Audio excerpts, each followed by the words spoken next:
Air India എക്സ്പ്രസും Padmarajan ട്രസ്റ്റും ചേർന്ന് സംഘടിപ്പിച്ച 34ാമത് Padmarajan award ദാന ചടങ്ങ് തിരുവനന്തപുരത്ത് നടന്നു.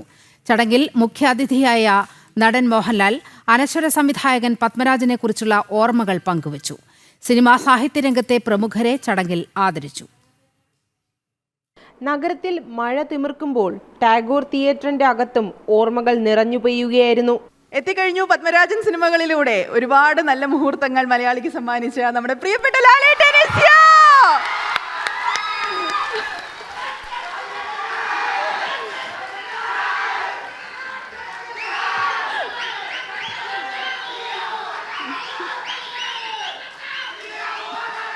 തൂവാനത്തുമ്പികൾ, കരിയിലക്കാറ്റ് പോലെ, നമുക്ക് പാർക്കാൻ മുന്തിരിത്തോപ്പുകൾ തുടങ്ങി ഒരുപിടി മികച്ച ചിത്രങ്ങൾ സമ്മാനിച്ച എഴുത്തുകാരനും സംവിധായകനുമായ പി പത്മരാജനെ കുറിച്ചുള്ള ഓർമ്മകൾ നടൻ മോഹൻലാൽ പങ്കുവച്ചു. ജീവിച്ചിരുന്നെങ്കിൽ ഇപ്പോൾ 80ാം പിറന്നാൾ ആഘോഷിക്കേണ്ടിയിരുന്ന പ്രിയപ്പെട്ട പത്മരാജൻ സാർ നമ്മളോടൊപ്പമില്ല എന്നോർത്താണ് സങ്കടം. സന്തോഷം അദ്ദേഹത്തെ പോലുള്ള വലിയ പ്രതിഭകളുള്ള ജീവനുള്ള ഓർമ്മകളിലെങ്കിലും ജീവിക്കാൻ ആവുന്നല്ലോ എന്നതാണ്. ഞാൻ എപ്പോഴും പറയാറുണ്ട്, ഞാനും മിസ്റ്റർ മമ്മൂട്ടിയൊക്കെ അടങ്ങുന്ന തലമുറയ്ക്ക് കിട്ടിയ സൗഭാഗ്യത്തെപ്പറ്റി.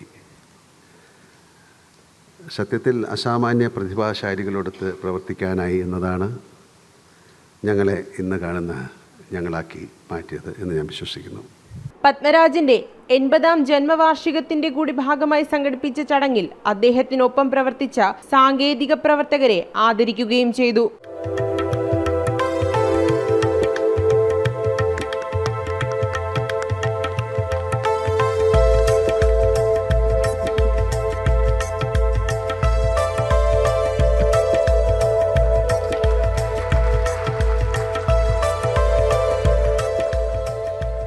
മികച്ച നോവലിനുള്ള പത്മരാജൻ പുരസ്കാരം പട്ടുനൂൽപ്പുഴു എന്ന നോവലിന്റെ രചയിതാവ് എസ് ഹരീഷിനും, ചെറുകഥാ പുരസ്കാരം ഇടമലയിലെ യാക്കൂബ് എന്ന കഥയ്ക്ക് PS റഫീഖിനും, മികച്ച സംവിധായകനും തിരക്കഥയ്ക്കുമുള്ള അവാർഡ് ഫെമിനിച്ചി ഫാത്തിമ എന്ന ചിത്രത്തിന്റെ സംവിധായകനും തിരക്കഥാകൃത്തുമായ ഫാസിൽ മുഹമ്മദിനും, യുവ എഴുത്തുകാരുടെ ശ്രദ്ധേയമായ ആദ്യ കൃതിക്ക് നൽകുന്ന Air India Express Tales of India award Aishwarya കമലയ്ക്കും മോഹൻലാൽ സമ്മാനിച്ചു.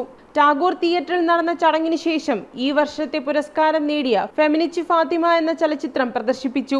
പി പത്മരാജന്റെ സിനിമകളിലെ ഗാനങ്ങൾ വയലിൻ സോളോയും അരങ്ങേറി.